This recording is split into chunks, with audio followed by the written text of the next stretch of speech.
Cool. Thank you. It's great to be here. And if I haven't met you, definitely come introduce yourself to me after. Would love to talk to each and everybody that's here. Got a small group today, so be more close knit and answer lots of questions. So I love teaching. I love helping people out with their businesses and business mindsets and stuff like that. So it's a passion of mine.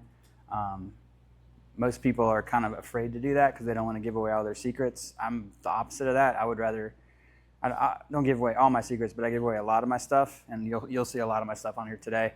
But I just truly believe you should help pull people up, help lift people up. I was where you guys were at once in my life, and I had a bunch of guys that helped me out. Now I did all the work, and you have to definitely work hard to make this business work. The process is super easy.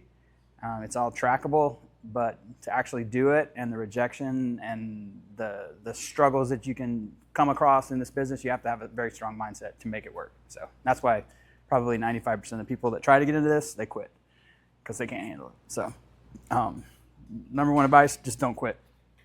You come across an obstacle, partner with somebody, bring somebody else in. There's ways to tackle any hurdle that comes across. So, okay. All right, so my company is called We Buy VA. It's evolved to that. I think I started off as Richmond Wholesale Deals, then we grew it into USA Home Buyers, and then we switched it to We Buy VA a couple years ago because We Buy VA is a better SEO term. So I get a lot better SEO results with We Buy VA. So that's one. This is my family, my grandson, my granddaughter in the middle there. Those are my boys, and my boys with my first wife, and then these are my boy and my girl with my second wife. So gotta have a why. So, all right, overview. Started part-time in 2009. Part-time while I was doing truck sales. Truck leasing was the world that I came from. I do mostly wholesale business with some rehab. I have several rental properties now, and I have one Airbnb here in Richmond. I had some Airbnbs in Ohio before. As you can see, I like to invest in Ohio as well. Focus mainly on Richmond, Virginia, metro area, Norfolk. Actually, I really do deals. We do deals, wholesale deals all over the state, though. Like we do Roanoke, Harrisonburg, Charlottesville, Fredericksburg, all the Hampton Roads area, and all around Richmond for the most part. Anything else outline? Lynchburg, if I said Lynchburg. So the Panhandle, we don't really do anything out there. The houses are so cheap out there; it's really hard to get deals and do anything with it. But and then I also love Ohio, so I do a lot of multifamily stuff in Ohio. Strictly stick with multifamily for out there. You can buy properties really, really cheap in Ohio. I mean, I've bought several duplexes out there for like $20,000, rehabbed them for $20,000, and then I can rent them out for like $1,600 to $2,000 a month. So I'm getting like 2%, 3% return on the cash flow out there, where here in the Richmond area, you're lucky if you get 1%.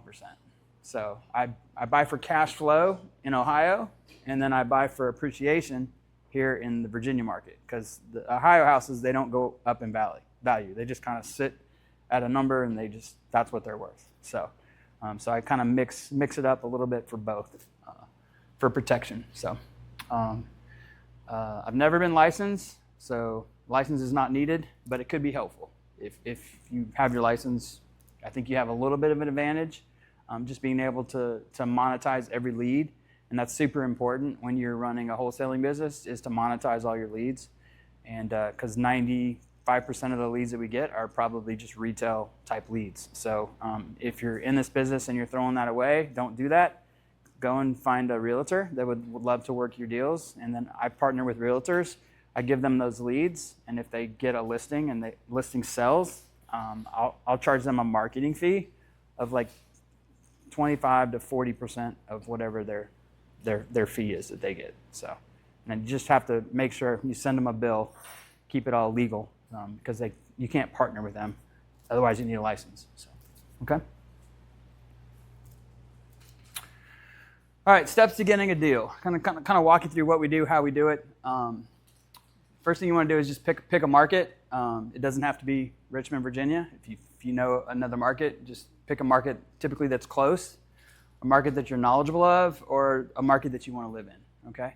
And then just dive into that, learn about that market, learn everything you can, start trying to comp out properties and try to figure out price per square foot in certain areas and all that, and that's kind of how you'll be better at giving offers to the buyers once you get to that point. But just keep it simple. But if you want to start where you live, obviously you can do that.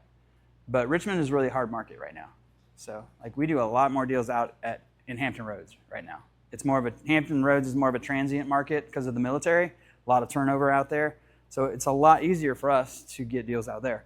So I would rather spend my marketing dollars out there right now than focusing on here, trying to get deals here, because it costs me a lot less to do deals there.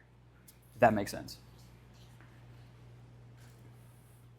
All right, lists. What list can you pull? So everything in this industry is about marketing and sales, okay? Marketing and sales. That's what this business is. It's not about houses. It's not about real estate. It's about marketing and sales. You have to be really good at marketing, being able to get that phone to ring or get leads to call you.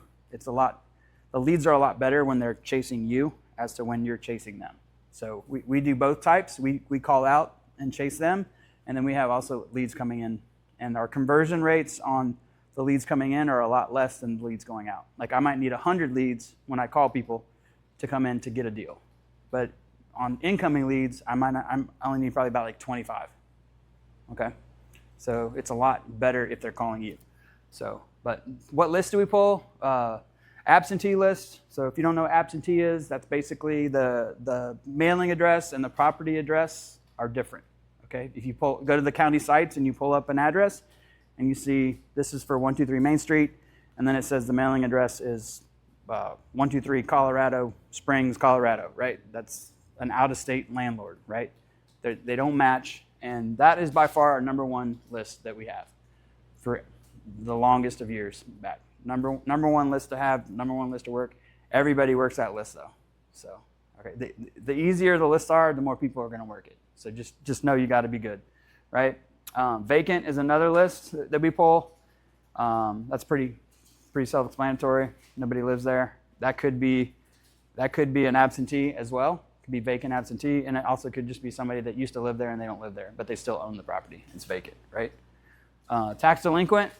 So these two lists here are non-motivated lists. This is a motivated list, tax delinquent, right? They have some form of motivation that they're being hit with that would force them potentially to sell. Again, motivated lists are a lot better than non-motivated, even though we do the most up here. So, okay. So tax delinquent, high equity. So they've owned the house for a long, long time. They have no mortgage, or they paid their mortgage down quite a bit, so they could basically sell it for almost whatever you need them to sell it for. So typically when we make offers, we want to get properties about 50 cents on the dollar. So if it's a $300,000 house, we're offering right around 150 for the property. So and if they have a lot of equity, you can make that work, right, with cash, quick.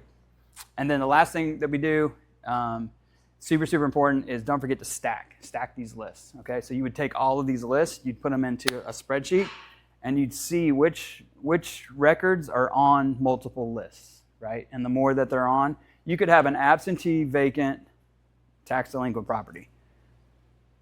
That lead is going to be a lot more motivated and a lot hotter than just somebody that's on a vacant list. Does that make sense? So we always try to stack it and see, like this absentee list for Richmond, I think it's like around 25 or 30,000 records. Vacant, I don't really know because I haven't pulled these in a while. Tax delinquent's probably close to 2,000 or so. So I've got 25,000 here, 2,000 here.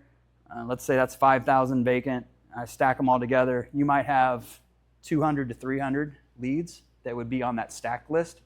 And if I was trying to get a deal as quickly as possible, I would start with that stacked list, okay? Because those are going to be the most motivated, and it's the best use of your time, right? Try to contact those 300 leads first, and then work your way into all these other lists after that, okay? Don't forget to stack. All right, marketing channels. So these are the main ones that we use. We do cold calling. I have 12 virtual assistants over in the Philippines that we utilize to do all of our cold calling. I don't do cold calling anymore at all. We pay those people like $4 to $6 an hour, and then we give them a bonus anytime that we get a deal locked up. It's like $100. So you can find really, really cheap labor over there. They're really, really good, and they show up every day and they work hard for the most part. So okay. But don't do that. As soon as you need to do the cold calling yourself if you're starting out, but once you get it down and get it going, I would highly recommend outsourcing and getting a virtual assistant as quickly as possible. That would be my first hire if I was looking to expand, okay, and do more deals. So we also do direct mail. Direct cold calling is going to be the cheapest, one of the cheapest forms you can do, because basically you just pull the list, you pay for the list, you pay to skip trace the list, and then you'll need a dialer. And then you just upload it into the dialer and you start calling. You can get deals for probably $300 or $400 cold calling wise. Okay, direct mail. We do a lot of direct mail. We probably send out about 50,000 postcards a month. They're like 50 cents a postcard, so that's a lot of money that we spend for direct mail. But that's also our number one channel as well right now. And I don't have to worry about any type of, well, that's not totally true, but for the most part for direct mail, I don't have to worry about any type of legal thing coming back on me. With cold calling, you have to worry about TCPA violations. Like if they're on the do not call list, you can't really call them, not supposed to call them. And then texting is another one. Texting has kind of become a little bit illegal as well with TCPA violations. If you have to have all types of opt-in rules on the text that you send out, and if they opt out, you have to not text them anymore. So these two have some legal ramifications, and that's why we consistently stick with direct mail, even though it costs a lot more. So it's a lot of money. So if you wanted to start slow with direct mail, again, I would go back to my stack, and I only have 300 of those records. Let's say just direct mail those 300, right? If that's all you can afford to start off with. It doesn't have to be some big number like what we do. So all right, and then we also do PPC as well. That's been pretty good for us this year. We've struggled for a long time to try to find a really good vendor, so you have to make sure that your vendor is working for you and not against you a lot. So there's a lot of bad PPC companies out there.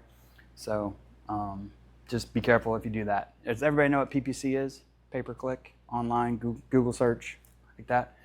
We also did TV ads. We did TV ads in the Norfolk market and Charlottesville market. We're cutting back on those right now too. That's more for branding.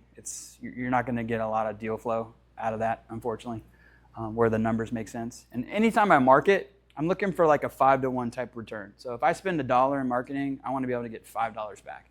So 3-to-1 is decent. Like I'll keep it going. If it gets down to 2-to-1, I'm looking at it hard. Probably look to maybe get rid of it. And then obviously if it's 1-to-1 or less than that, it's out. Like that's not a good channel. That channel's not working, and it constantly rotates what works, what doesn't work. So you have to be looking really closely at your marketing dollars, a lot. So, okay. There's other things we do. Like I'm really focusing right now on agent outreach, just trying to network with real estate agents, saying, hey, if you get a lead that comes across your desk and you don't know what to do with it, maybe it's a house that needs a bunch of repairs, and you're telling the owner, you got to fix this stuff. And then they're saying, well, I can't fix it. I don't have the money to fix it. So I'm like, bring that deal to me. Let me give them an offer, and then I'll give you a portion of some commission off of it, or a finder's fee off of it, marketing fee as well. So you can do stuff like that. If you're just getting started, joint venture with people. We sell other people's deals. They get a deal and they're like, hey, I don't have a buyer. Can you? Because we have a very large buyers list. So they come to us and like, hey, can you sell our deal? And we'll split the deal or mark it up a little bit, whatever, however they want to work it. So don't forget that. JVing and realtors are a great channel as well to get started. So, all right. All right, then everything's trackable. Like I said, this business is really easy if you track it, but performing the business is hard. But the KPIs are actually easy. And I can turn up and turn down my business based upon my KPIs, where they fall in. So, okay. So calls to leads. So if we do 100 calls, we're going to get about 10 leads off of our 100 calls is our average. Leads to appointments. So a lead for us, too, just to clarify, is anybody that raises their hand and says, I want to sell my house, or yes, I'll take an offer on my house, okay? It doesn't mean that they're motivated, right? A lot of them aren't. But our team is really good the way we talk to them, and they get them to raise their hand, so then we do an appointment with them, okay? Based on that, we'll convert at about a 68% lead to appointment ratio, where we actually get them on the phone for an appointment. And then when we get an appointment, we need 25 appointments on average to get a contract, okay? So again, I know 100 calls equals 10 leads. 10 leads equals 70% appointments. And then I need 25 appointments to get a contract. So if you just look at that, it's like, okay, now I just need to generate more leads. So if my leads go up, my revenue goes up, right? Should be the case, right? Leads per contract is 35. Now, I need more leads that's a contract closed, okay? Because you're going to have some drops. When you put something under contract, sometimes things are going to happen, right? Sometimes it's too high. Sometimes the seller lies to you about the condition, and you get out there and it's not in the shape that they say. Sometimes you get it under contract and there's title issues that just can't be resolved, right? So it causes the contracts to fall out. So we're averaging about $105 cost per lead. I take my marketing dollars by how many leads I get, so I know what it costs me to get one lead.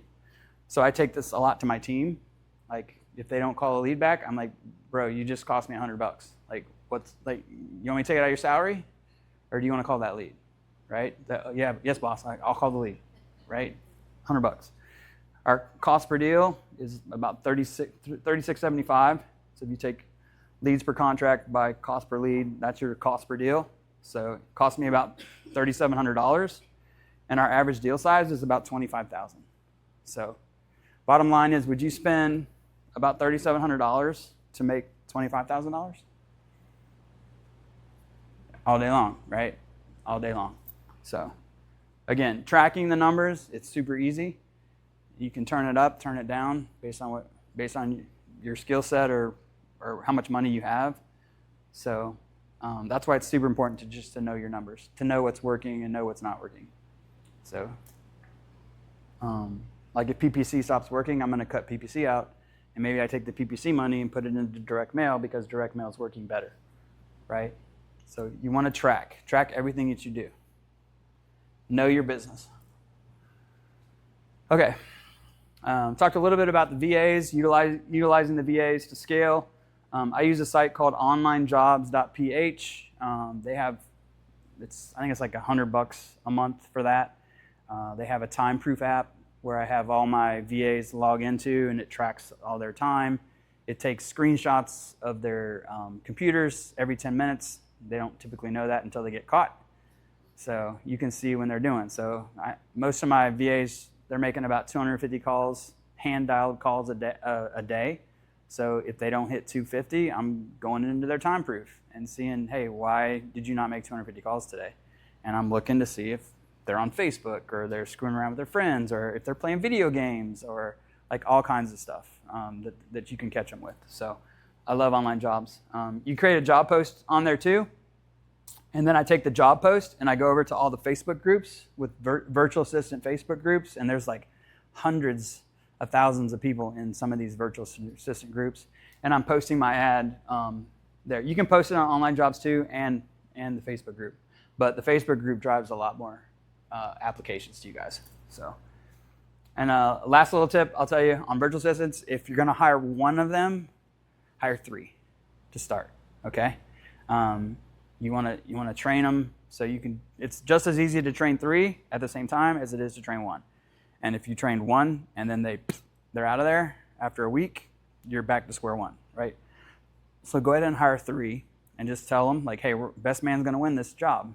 Best man's going to win. So whoever wants to work the hardest, who wants to show up, and the cream is going to rise to the top. So, okay. And then document everything that you do. If you can get a screen capture device and record everything that you say, then when you go to hire the next group, it's just plug and play. Here's a video. Go watch the video. It explains everything that you need to know.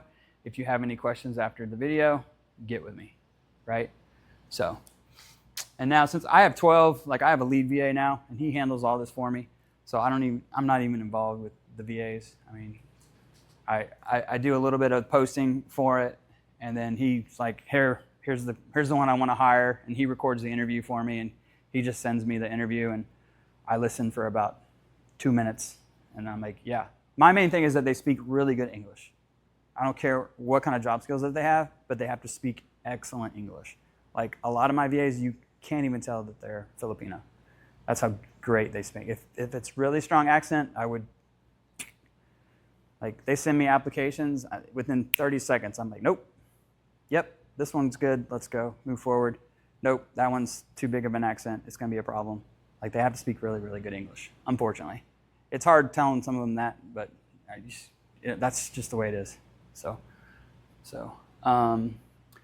VAs are the front line to screen all the calls and set all the appointments. All the leads go to them. I don't touch any of the leads. Our acquisition people don't touch any of the leads.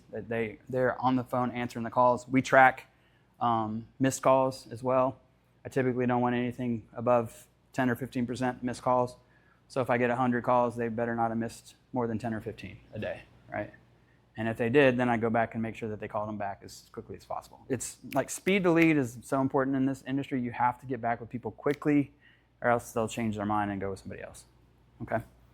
So VAs also do all the follow-ups for us. Again, that's a big, big component of wholesaling is following up. On average, you're gonna talk to somebody probably about 7 times before you do a deal with them. So anybody that's not following up is just throwing money away. Okay, it doesn't happen on the first call. Sometimes it can, but it's a rarity. Okay, you got to follow up. You got to make sure you're doing everything you need to do that. So, and they update the CRMs. We have a 90-day follow-up rule for every lead that's in our CRM. We call them every 90 days. So, we set them as cold, warm, and hot leads. Okay, cold lead is just somebody wanting retail, not really that motivated to sell. So we're going to check back with them every 90 days just to see if anything's changed. Warm lead is they're going to sell it, just maybe not quite ready to sell it. So we might be calling those every 2 weeks to every month. And then hot leads, we're calling every day. Like they're ready to make a decision and you better be on top of those. So that's kind of how we set our follow-ups. All right. Again, I mentioned the business is about marketing and sales. All right, sales is super, super important. It's so important. So if you don't know how to sell, you got to learn this stuff. So, and if you don't like to sell, I would advise you to hire somebody that does like to sell. Okay, so this is our typical walkthrough on the phone, and how we sell all of our deals, how we get control of contracts with buyers. So we start off with our advanced agreement. We call them by their first name. Don't say, hey, is this Bill? Right? Don't start your call, hey, is this Bill? That's what a salesman does, right? It's, hey, Bill, this is Todd with We Buy VA. How are you doing today, right? Like I call them by their first name, okay? We're gonna go over 3 things in the advanced agreement. First, we make sure it's a good time for them to talk, because if you got a bunch of stuff going on, the kids are screaming in the background, all that, when I know they're not gonna be focused on this, so I'll just be like, hey, let us call you back a little later. When's a better time, right? If they say, no, time, it's good right now, for the advanced agreement, we go through 3 items. We just say, hey, this is about a 10 or 15 minute call. Do you have enough time to do that? We give them the time frame. After that, we're gonna have you walk me through the property. I'm gonna do like a physical walkthrough, like I'm there with you, even though I'm on the phone, okay? And then, and at the end of that, I'm just gonna need a yes, you wanna move forward if you like what we offer to you, or it's perfectly okay, you can say no, right? We don't pressure them to give us a yes, we give them the option with the yes or the no, okay? But the most important thing is we can't have I need to think it over, right? It's either a yes or a no. So you don't want to be stuck in no man's land trying to follow up with people that say, hey, I just want to think it over, I'm not sure. A lot of times they're just gonna say that because they don't want to hurt your feelings. So just think it over to us is a no. So, okay, we try to counteract that. And we just say, hey, a lot of times people say that to me because they're afraid to hurt my feelings. Like, remember at the beginning of the call, you said we do yes if you liked it, or no that if you don't like it. So should we just call this a no and move on? It's okay, right? But get a yes or get a no, okay? So that's the advance agreement. So we set it up front. At the end of that call, we tell them what's going to happen. We tell them the time frame it's going to take, and we're going to get a yes or we're going to get a no. We're going to do business today or we're not going to do business today. Okay? Then after that, we just go into a simple question of, hey, tell me about the property. I'm at your front door. I'm getting ready to walk in. Tell me about your property. Okay? And then they're going to start talking. So the key here is to get them talking and you be silent. Okay? Don't go like, hey, tell me about your house. Okay, yeah, tell me about the roof. Tell me about the kitchen. Tell me about the bath. Tell me about the carpets. Tell me about the paint. Like, you don't want to ask them questions like that. Like, just open-ended questions. Tell me about the property. Shut up and let them start talking. Like, they'll probably answer 60 to 70% of the questions that you need to know about the house, okay? And really to us, like, because we look online, you can get pictures pretty much anywhere nowadays for the most part. Like, we're checking out Google Earth, and I'll go and I'll rotate around the house. So I already know pretty much what the outside looks like. And if the outside looks crappy, I'm pretty sure that the inside looks crappy, right? The outside looks nice. I'm pretty sure the inside would probably be decent, right? Maybe not totally updated, and so we can base it off of that based on what they're telling us. So we're getting them talking. That's the main thing. But the condition of the property really is not that important to me. And we'll get into that later. But you definitely want to get them talking and doing that. Okay? Then the motivation. This is what's super important, is getting the motivation from them, right? Get motivation from the seller, and you really want to go deep here. Ask their why. Okay? Why are they selling it? They're going to give you a reason. Then after they give you that reason, you want to ask them how that's affecting them. Like say I'm going through a divorce, right? Oh, wow. Like, I've personally been through a divorce. Like, you see, I'm on my second wife, so it's like I can sympathize with that, right? Like, man, how's that affecting you? Because I know when I went through my divorce, it was depressing and like sad and like I was emotional. Like, how are you doing right now? You know, and you can connect with them. They might like me because they're going through a divorce and I've been through a divorce. So I've had that happen before. So it's a lot easier to talk to that person. And they tell me things that they wouldn't normally tell somebody else, right? So ask how it affects them, and then sympathize and connect. So people do business with people that they like, okay? So it's super important to connect right there. So after you get through all that, you just want to, again, do like an open comment of, okay, so I understand the condition, I understand your motivation right now. So let's say we came to a price that you liked, right? When are you looking to get this done? Are you looking to get this done today, like we said? And just, we're making sure again, right? I'm rechecking my advanced agreement right there in the middle. You're good to move forward if we can, yeah, I'm good to move forward.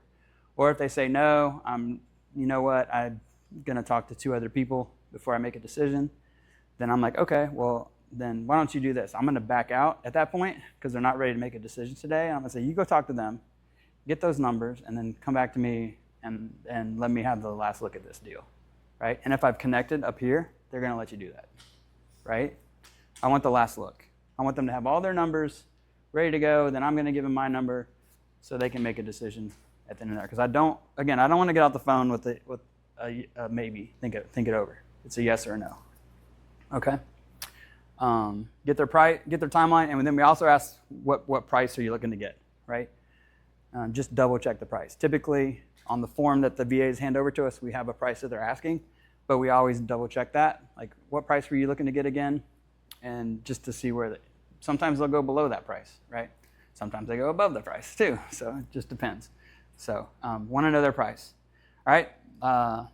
So we believe in a 1-call system. Some people like 2 calls, but to me personally, I feel like it's hard enough to get these people on the phone. Once you get them on the phone, I want to close. I don't want to call them and get all the info and then get off and then try to call them back with an offer. I don't like that. So we put them on hold. We call it our underwriter. They're going to get with our underwriter real quick, which is me basically. They're checking with me what they can offer, and then they're going to come back and get on the phone with them. Okay. We let them know that we're qualifying them for a program. We're not giving them an offer per se. It's that your house is qualified for this cash program. Typically, we start with cash. Okay. And then we're going to give them a cash offer, okay? If they say no, they don't like that, that's too low, then we have these other ways to make offers, right? We can do a seller finance. If the property's free and clear and they have no mortgage to very little mortgage, we can pay a lot more with the seller finance than we can with the cash offer, okay? So we'll ask that question. Well, no, you don't like my price. Say it's a $200,000 house. We offer them $100,000 because we're typically about 50%. They'll say, no way in heck am I ever going to sell my house for $100,000. My house is worth $200,000. Like, yeah, but it needs some work, right? They say, yeah, it does need some work. So I'm like, okay, well, what price would you need to be at then? What were you thinking? Well, I need to be at 150. Right? Okay. So if I could pay you $150,000 over a period of time, would something like that work for you? But I'm going to meet your price, right? So we ask that to go for the seller finance, right? Or let's just say they owed $160,000 on their mortgage, right? They weren't zero. So $160,000, it's worth $200,000. It's in okay shape. Then I can try to offer a sub-2 deal. There's not a whole lot of profit there, but if I can get it sub-2, take over their mortgage, have a little bit of cash flow in between their monthly payment and what I could rent it for, we'll try that. And then if all else fails, we can't make it work, we just call it a no and say, hey, I still want to help you. Let me get you with my realtor because they can sell it retail for you. Like let us connect you with them and let them sell your house because again, we're all about trying to help people. Okay. Here's the cash offer formula, pretty standard. ARV, which is after repair value. So what is it going to sell for after I fix it up? All pretty. Multiply it by 0.7, subtract out my repairs, and then most people forget to subtract out their wholesale fee too. So you make a lot more money by just putting in, I want to make 10,000, I want to make 20,000, I want to make 30,000. And the higher the value of the house, the larger the wholesale fee you should be putting in because it's more risk, okay? More risk. All right. Again, we talked about this a little bit earlier, but we offer more than price. You truly want to help these people out. And that's the number one thing I tell all my acquisition reps is you better offer them solutions. You better offer to help them. Like I want to hear you say, I want to help you. I want to help you. I want to help you. In the advanced agreement, we say help. We need a yes. We need a no. It's okay if you say no. I'm still going to help you out to the best of my abilities. Like I'm your real estate consultant today, right? And I'm here to help you and serve you, okay? So we're totally talking about help. So, can you do things like, letting them know they don't have to clean out the house, right? That's going to help them, right? Or if they do have to clean out the house or they want to do some stuff, they say they have some stuff, but they want to sell it, right? So we'll hook up with estate sale people. And like, here's an estate sale person. They can come in. They can handle all that for you. You don't have to worry about it and get a portion of the proceeds from it. Right? Help you pay the next bill. Rent backs, right? Do you need me to close and give you the cash and you need to stay in the house for a little bit in a period? Like, okay, we're going to do that for you. We can do that as well, right? We typically charge them rent, whatever the rent amount is, and then I'll take another month's rent on top of that as like a deposit just for protection if they don't leave.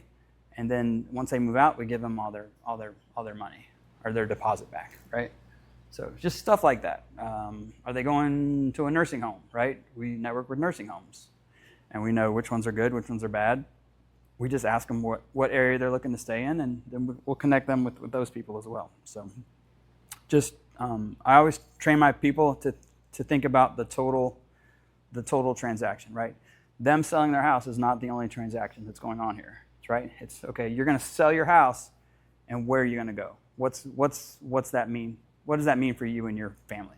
Like, oh, I'm going to move to Florida. Okay, I'm going to move to Florida. Okay, well, where in Florida? Like, get as specific as you can, right? I'm going to move to Clearwater. Okay, well, hey, let me hook you up with some realtors down in Clearwater. Get onto realtor.com, type in Clearwater, Florida, and find some realtors. Like, it's not that hard, right? These are the little things that other people are not doing.